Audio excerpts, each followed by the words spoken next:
Sveiki visi. Šiandienos dėlionė. Kaip laikosi žmogus, apie kurį jūs šiuo metu galvojate? Ir tai nebūtinai gali būti meilės kažkoks širdies žmogus. Tai gali būti giminaitis, tai gali būti seniai matyta draugė, tai gali būti bet kas jums kirba, apie kokį jūs žmogų norite sužinoti. Kaip jis laikosi, ką jis jaučia, ką jis galvoja. Kortos bėga ir nori labai daug ką pasakyti. Taip.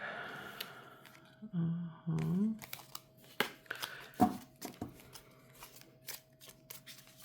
Sufleris kortų visada suveikia. Taigi, pagalvokite apie tą žmogų, apie kurį norite sužinoti, kaip jis šiuo metu laikosi, kuo gyvena, galbūt pamatysim, kokios aktualijos jo galvoje to žmogaus. Ir tai nebūtinai vyras ir nebūtinai, kaip sakyti, meilės partneris. Tai bet koks jūsų žmogus, kuris jūsų mintise. Kaip laikosi tas žmogus šiuo metu, apie kurį galvojate? Pirmasis variantas.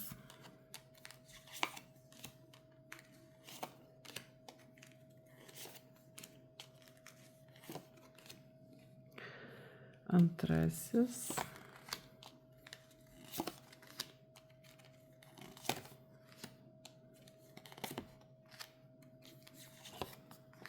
Trečiasis.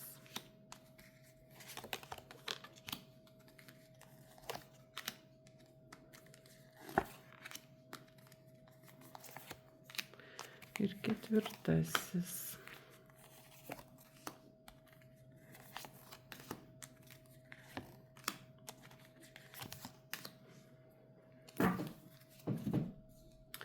Išsirinkite savo variantą, pagalvokite dar kartelį apie tą žmogų. Ir pradėkime nuo pirmojo varianto.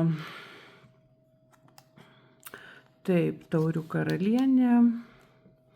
9 monetos, atsiskyrėlis, tuomet pentaklių pažas ir nuosaikumas. Taip, tas žmogus, sakyčiau, pirmiausiai, kaip laikosi. Ir čia, žinote, krentate mintise jūs. Tam žmogui labai irgi knieti, ką jūs galvojate, kaip jūs laikotės, kokie jūsų jausmai. Galimas dalykas, kad, tarkim, labai švelnius jausmus tas žmogus jaučia jums. Ir žinot, tai gali būti, kaip sakyt, labai artimas žmogus ir tai nebūtinai meilės jausmai kaip partneriui. Tai gali būti tas švelnus jausmas, kaip pavyzdys sūnaus mamai, kaip gali būti pavyzdys kaip, tarkim, jums kaip artimam žmogui, tiesiog tai jausmas jums nupasakojamas. Ir tai parodo, kad žmogus ilgisi jūsų, kad žmogui kirba mintise, kaip jūs laikotės, kaip jūs ten.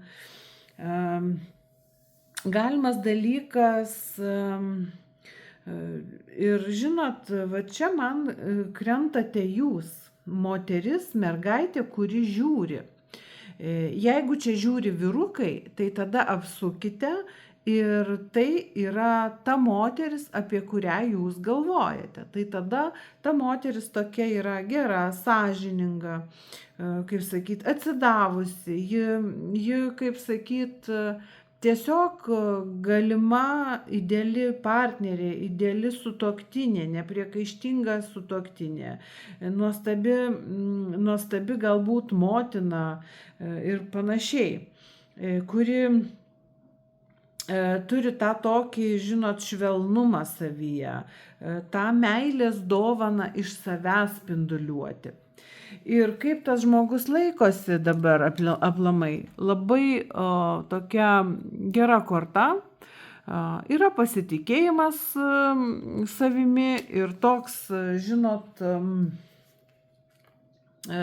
savo pozicijos turėjimas, pasitikėjimas savimi. Ir žinot, kai krenta vat, būtent 9 pentaklių korta, yra aiški ta situacija, yra savim pasitikėjimas, žinojimas, kaip sakyt, ko siekia žmogus, kaip jisai dabar šiuo metu save pateikia, pozicionuoja tam tikrose grupėse, tarkim, nebūtinai grupėse, kažkokioj srity, ar tai darbe, ar tai kažkokiam, kaip čia pasakyti, sociumo rate, ar kažkokioj, vat man kažkaip norisi sakyti grupiai. Grupė gali būti žmonių, su kuriais šiuo metu jis aktyviai bendrauja, su kuriais jis aktyviai tiesiog priverstas susidurti, kaip pasakyti, prasilenkti kasdien. Tai vat jisai labai pasitiki tas žmogus, ar tai būtų moteris, ar tai būtų vyriškis, ar vaikinas, ar mergina.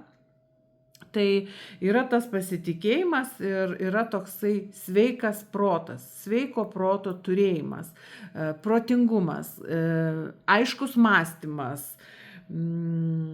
aišku, ir saugiai jaučiasi žmogus. Žmogus jaučiasi saugiai ir jisai yra užėmęs tam tikrą, žinot, lyderio poziciją, kur galimas dalykas kažko laukia. Beje, tas žmogus yra labai, kaip sakyti, vat ir krenta tos 2 kortos tokiam apmąstyme kažkokios situacijos, apmąstyme galbūt strategijų, galbūt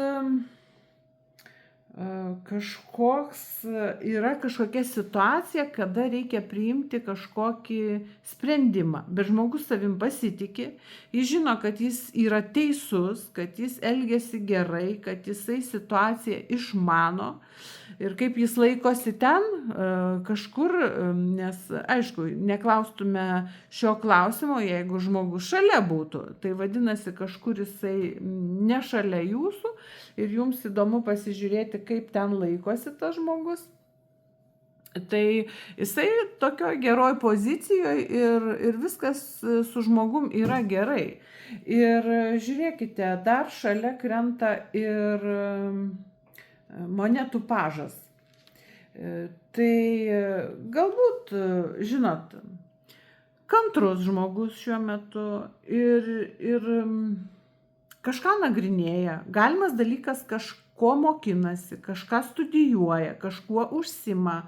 Žodžiu, tokia gali būti protinė veikla užsima šiuo metu.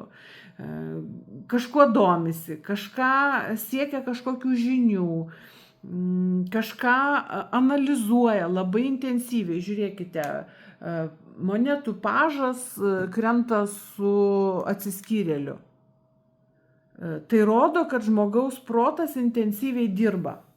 Ir kažką, ar tai kažkokį projektą daro, ar kažkokius dokumentus tvarko, kur reikia žinių, kur reikia susitelkimo, kur reikia labai apmąstymo, kiekvieną žodį apmąstyti, išanalizuoti.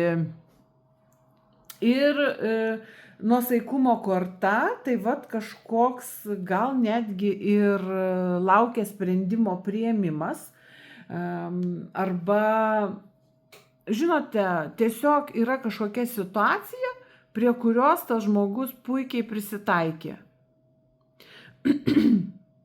Prisiderino, prisitaikė, pritapo, sugeba išlaviruoti, sugeba save pateikti aukščiausiose pozicijose, nes pasitiki savimi. Žinot, kaip vat ta kalnų puma, labai graži korta pavaizduota, kaip kalnų puma, guli ramiai, užėmusi savo pozicijas, bet tokiam budrume, proto aiškume, pasiruošusi šokti ir pulti, jeigu kas.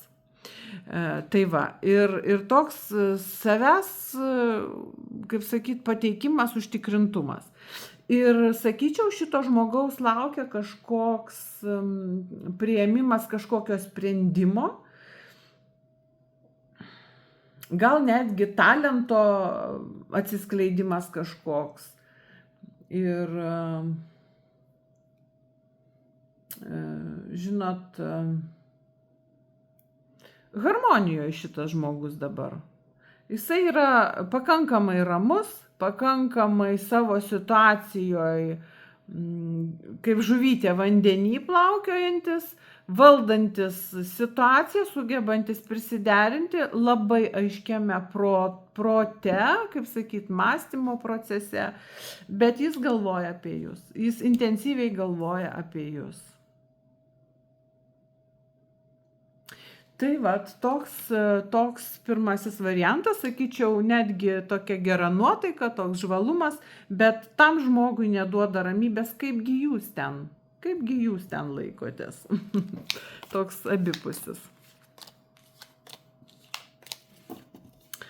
Taip, pirmasis toks variantas, toliau antrasis, pasižiūrėkime, kaipgi jis ten laikosi. Taurių karalius, kardų karalius, taip, 9 taurės, 8 kardai ir imperatorė. Ir iš karto parodo žmogaus dvi pusės, kaip jis ten laikosi. Ir žinot, pirmiausia krenta taurių karalius. Labai šilta energija eina, labai tokia jausminga energija eina. Ir taurių karalius, aišku, pirmiausia, tai mylintis žmogus, turintis tą jausmą, skleidžiantis jausmą. Šitas žmogus jūs myli, taip galiu pasakyti iš karto. Bet yra ta antroji pusė. Arba tas žmogus bijo konkurencijos, tarkim, jūs moteris ar nežiūrite, ir jam yra toksai baimė, kad kažkokia konkurencija gali atsirasti, bet ir čia dar parodyt gali, kad jisai turi dvi pusės. Kaip jis ten laikosi? Jisai, sakyčiau, turi žmogus tokį ir švelnumą, ir meilę į jūsų pusę, bet kartu jisai išlaiko ir savo valdžią, savo autoritetą jūsų akise. Ir jisai tas žmogus, kuris, kaip sakyt, svarbus, gal ne tai, kad svarbus, bet turintis žodį, kuris labai svarbus ir jo žodis labai daug ką lemiantis yra jums, jūsų situacijoje. Galimas ir toks variantas.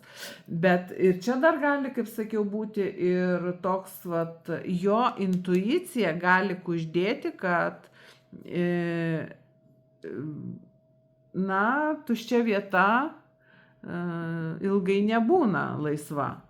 Taip, kad jo intuicija jam kelia tokį neramumą ir yra, jisai, kaip sakyt, yra toks neramumas jo širdyje. Bet šiaip žmogus yra, kaip sakyt, toksai, gali būti verslininkas, gali būti kažkoks užimtas žmogus labai, kur reikalauja pusiausvyros jo kasdieniai darbai, tarkim, kasdienybė, tokios pusiausvyros, nemažai nervų reikalauja jo kasdienybė. Galbūt, žinot, jisai, kaip sakiau, jeigu, kaip pavyzdys, verslininkas, tarkim, tai darbe jisai griežtas, jisai valdingas, jisai vadovas, jisai, tarkim, kas liečia darbus, žinot, toks šaltas, apskaičiuojantis, o kas liečia jausmus, jisai švelnus, šiltas, mylintis žmogus. Plius dar žiūrėkite, krenta 9 taurės, tai dar patvirtina tą meilės jausmą spinduliuojamą ir žodžiu, aplamai, jisai dabar žmogus tokiam pasitenkinimo būsenoj, kai jį tenkina kažkokia padėtis, jisai džiaugiasi galbūt, jisai geros sveikatos šiuo metu, žvalus,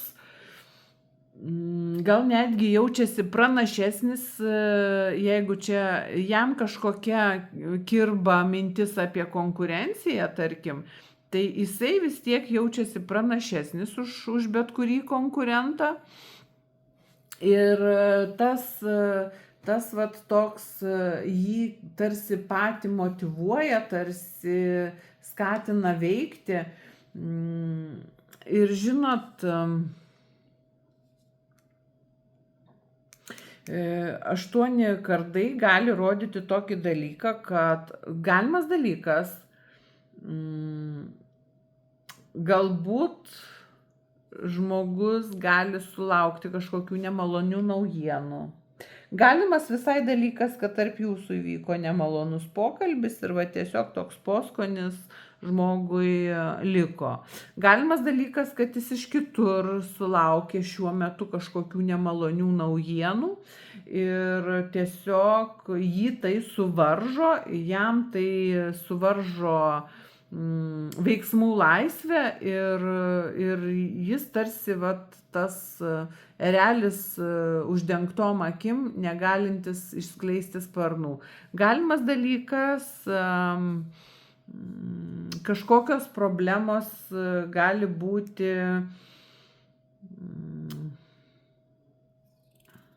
ar tai šmeižtas, ar tai konfliktas, ar tai kažkoks tai neryžtingumas, arba baimė kažkokia. Galimas dalykas. Čia yra labai stipri jo baimė netekti jūsų, arba ta konkurencijos baimė, nes jūs krentate imperatorę. Kaip jis ten laikosi, jisai galvoja apie jūs. Ir jis galvoja apie jūs kaip apie idealią žmoną, apie moterį, kuri tinkama būti jo žmona iki pat gyvenimo pabaigos. Ir kad su jumis galima realizuoti labai daug savo svajonių. Ir su jumis atsiveria žymiai daugiau galimybių nei be jūsų. Ir jis labai bijo, dar pasakysiu tokį dalyką, kad jo meilė gali būti tik iš jo pusės, kad vienpusė jo meilė gali būti. Ir jis labai tikisi, kad ir jūs jį mylite. Nes jūs, tiesiog, kaip sakyt, idealizuojama, sudievinama vos ne moteris, su kuria jisai mato ateitį ir labai labai tikisi. Jisai myli jūs, jisai jūs myli, bet jo širdyje šiuo metu yra baimė, kad kažkas gali pasisukti ne taip, kažkur kažkoks konkurentas gali pasipainioti. Jis bijo, kad jūs galite suabejoti jo jausmais. Tai va čia yra tokia iš jo pusės kaip ir baimė, kad jisai gali neatlaikyti konkurencijos, bet jisai nuoširdžiai myli, jisai jaučia tą švelnumą tokį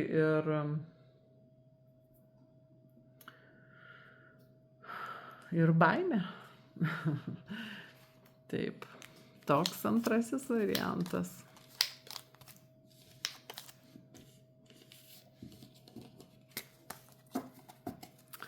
Kaipgi jis ten, tas žmogus laikosi.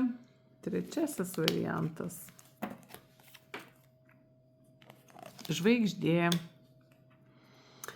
7 lazdos. 10 lazdų. 9 lazdos. Ir 5 monetos. Aha. Labai įdomu. Kaip jis ten laikosi? Žvaigždė. Galimas dalykas, jisai turi kažkokią svajonę šitas žmogus ir ta svajonė jam šiuo metu nepasiekiama. Ir ta svajonė jam neduoda ramybės. Matot, kaip kortoje gražiai žmogus tarsi vejasi, tarsi neria žemyn paskui savo svajonę, paskui tą žvaigždę. Ir žinot, aplamai žvaigždė korta reiškia toli, nepasiekiama, galimas dalykas, bet taip, tai ta šviesi perspektyva, kurią jis turi savo galvoje. Ir žinot, kai krenta dar šalia žvaigždės 7 lazdos, tai yra kažkoks, kaip čia pasakyti, blokas jo svajonėms, kažkokia siena, kažkoks tai trukdis. Ir jis susiduria su kažkokiu labai dideliu trukdžiu, su priešprieša, kas trukdo pagauti tą savo žvaigždę. Ir tam žmogui, ar jisai turi kažkokius prieštaravimus sulaukia, ar jis iš jūsų sulaukia prieštaravimų. Galimas dalykas, kad jūsų nuomonės, pavyzdžiui, labai skiriasi, kad jūs nesutarėt dėl kažkokių konkrečių dalykų, kad niekaip negalite išspręsti. Ir jo svajonė atrodo, kad labai toli ir nepasiekiama, nes yra priešprieša, kad kažkoks yra prieštaravimas ir jam tai trukdo. Ir kad įveiktų, tai jam be galo reikia daug įdėti pastangų. Ir žiūrėkit, kaip įdomiai krenta iš eilės 3 lazdų kortos. Tada dar 9, tai yra 10 lazdų korta, kuri rodo, kad žmogus deda labai daug pastangų ir jam daug pastangų kainuoja ta konfrontacija, tas pasipriešinimas kažkoks. Ir tai jau trunka kažkurį tai laiką, nemažą laiką trunka, nes ir tai kelia labai didelę įtampą. Tiesiog žmogui yra sunku, jam yra sunku atlaikyti tą visą situaciją, tą visą prieštaravimą ir, žodžiu, jisai jaučiasi labai, kaip sakyti, prislėgtas šiuo metu žmogus. Nes jisai kovoja su kažkokia situacija. Galimas dalykas, žmogus netgi prastai jaustis gali ir gali susidurti netgi su tam tikra liga. Galbūt žmogus serga šiuo metu, galbūt jo sveikata nėra pačios aukščiausios kokybės ar kaip tik yra prasta sveikata. Nes jam yra labai sunku, jam sunku atlaikyti tą konfrontaciją. Pirmas dalykas tai emocinė prasta sveikata, tada jau ta emocinė būklė persiduoti gali ir į kūno negalavimus.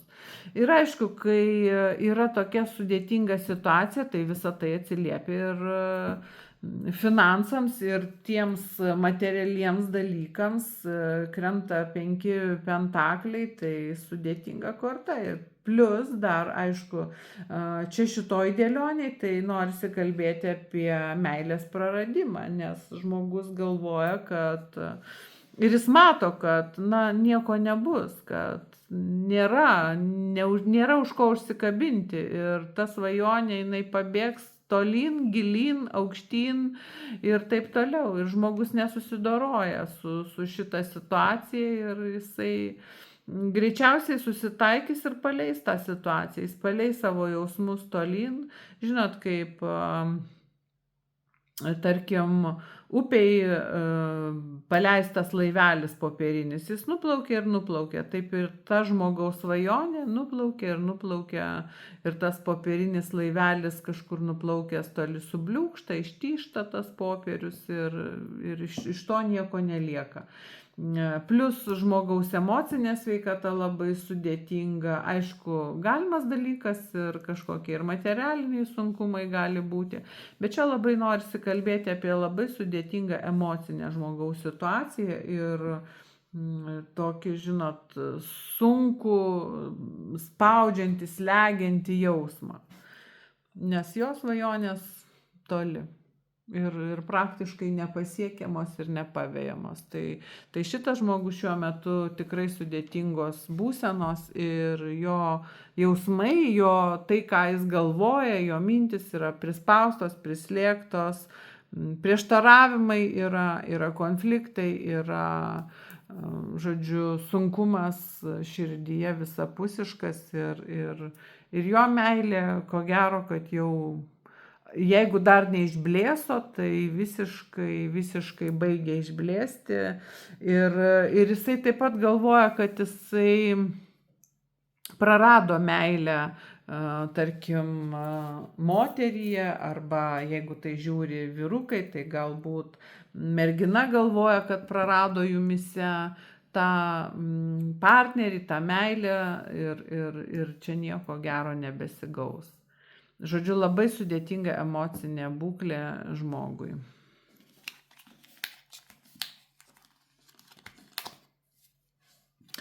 Taip, toks trečiasis variantas. Na ir ketvirtasis, pažiūrėkime, kaipgi ten tas žmogus. Teisingumas, 7 monetos, 3 kardai, 4 lazdos ir 10 kardų. Irgi čia sudėtinga situacija. Na, teisingumas. Greičiausiai, aišku, pati korta ir pasako, kad įvyko arba kaip sakyt, kažkoks sprendimas, kažkoks nuosprendis ir, žodžiu, buvo įvykdytas tas teisingumas. Nes būtent čia norisi sakyti apie tą sprendimo priėmimą, apie teisingumo įvykdymą arba kažkokį sprendimą priimtą. Galimas dalykas, tai buvo kažkoks priimtas sprendimas situacijoje ir tiesiog pasielgta būtent taip, kaip pasielgta. Ir, žinot, situacija tokia, kad, tarkim, kaip žmogus laikosi ten, jisai kažką priėmė, žodžiu, neskubėti, palaukti, nepriimti skubotų sprendimų ir tiesiog niekur neskubėti, nes jo netenkino, iki šiol netenkino ta situacija, kokią turėjo. Ir, žodžiu, labai šaltų protų priėmė kažkokį sprendimą, nes to žmogaus širdis sudaužyta. Ir ar tai kažkoks nusišalinimas nuo kažkokio, ar tai santykių, ar tai kažkokio projekto, žmogus pasitraukė, žmogus nusišalino. Jis jaučiasi, kaip sakyt,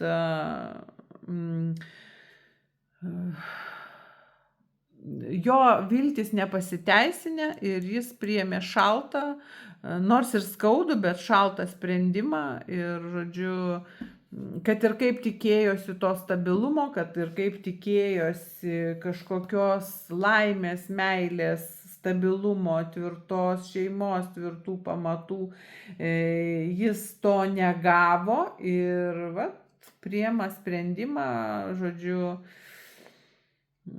pabaigti santykius, tarkim, jeigu čia santykių srityje, arba pabaigti kažkokį projektą, ir pasitraukti iš to laikotarpio, ar iš to projekto, ar iš tų santykių visiškai nusprendė pasitraukti, nes nei žmogus turėjo kažkokių pagrindų, nei stabilumo nebuvo jokio aiškumo, tai buvo nesėkmingi santykiai, jeigu tai santykiai, tai buvo nesėkmingas projektas ar dar kažkas. Ir labai aiškiai žmogus pasitraukė su skaudančia, nors ir su skaudančia širdimi, su nepasiteisinusiais lūkesčiais, su, kaip sakyt, suvarpyta, subadyta širdimi ir sielvartaudamas, bet žmogus skaito, kad tai užsibaigė ne dėl jo kalties ir tai tęstis toliau negalėjo. Ir žodžiu, priimtas sprendimas toks, koks priimtas. Ir aišku, žmogui sunku, žmogus sielvartauja, bet jisai mato, kad tai bus geriau, nes sprendimas iš karto griežtas ir neginčiamas ir jis apsisprendęs. Jeigu tai santykių srityje, šitie santykiai nutraukiami, bet kaip jis galvoja, nutraukiami ne dėl jo kalties. Taip kad galimas dalykas, jisai patyrė išdavystę, jisai tas žmogus, čia nesvarbu, kas žiūri, ar mergaitės, ar vyrukai, tai kadangi tai bendra dėlionė ir daug žmonių žiūrinčių, tai kiekvienam pagal situaciją. Ir galimas dalykas, čia buvo išdavystė, buvo trečias asmuo, buvo neištikimybė, galėjo ir tai būti. Ir tie stabilūs pamatai susvyravo. Ir kai vyksta neištikimybė poroje, gali būti tiesiog pamatė žmogus, kad pernelyg skirtingos asmenybės ir, žodžiu, skirtingi požiūriai, visiškai kitos vizijos gyvenime. Ir dėl to nutarė priimti tokį sprendimą. Bet, žinot, visą laiką reikia gerbti kito žmogaus sprendimą ir visą laiką tas vyksta tik į gerą. Ir dažnai, nors ir kaip ten, pavyzdžiui, knietėtų, kaip ten tas žmogus laikosi, galbūt paskambins, galbūt sugrįš, tikrai reikia gerbti žmogaus sprendimus ir viskas, kas vyksta, vyksta tik į gerą, vienareikšmiškai. Ir iš to galima kažko pasimokinti, kažkokias išvadas padaryti. Tai va. Ir žinot, žiūrint į šitą 10 kardų kortą, tai ypatingai jaučiamas tas toks sielvartas, tas toks gal netgi išdavystės skausmas ar nepasiteisinusių vilčių skausmas.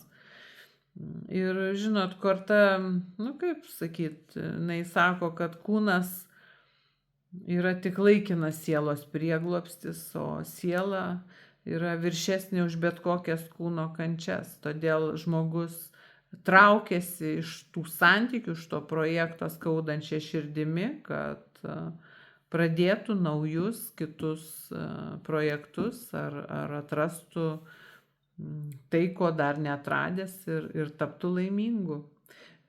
Tiesiog reikia gerbti žmogaus apsisprendimą ir kiekvienas turi teisę į laimę, į laisvę dvasinę ir priimti tokį žmogaus sprendimą su pagarba. Tai toks 4. variantas.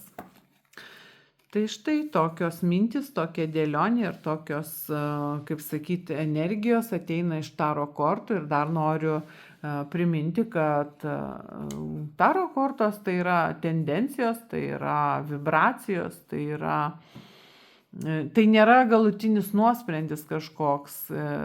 Ir kai krenta taro kortos, dar nereiškia, kad taip ir bus, kad tai nuspręsta, nes kiekvienas jūs pamatė, tarkim, dėlionę ir, tarkim, peržiūrėję kaip perspėjimą iš visatos, galite keisti savo veiksmus, galite keisti savo žodžius, galite įtakoti situaciją ir galite išvengti, tarkim, tų sudėtingų situacijų, jeigu jūs norite.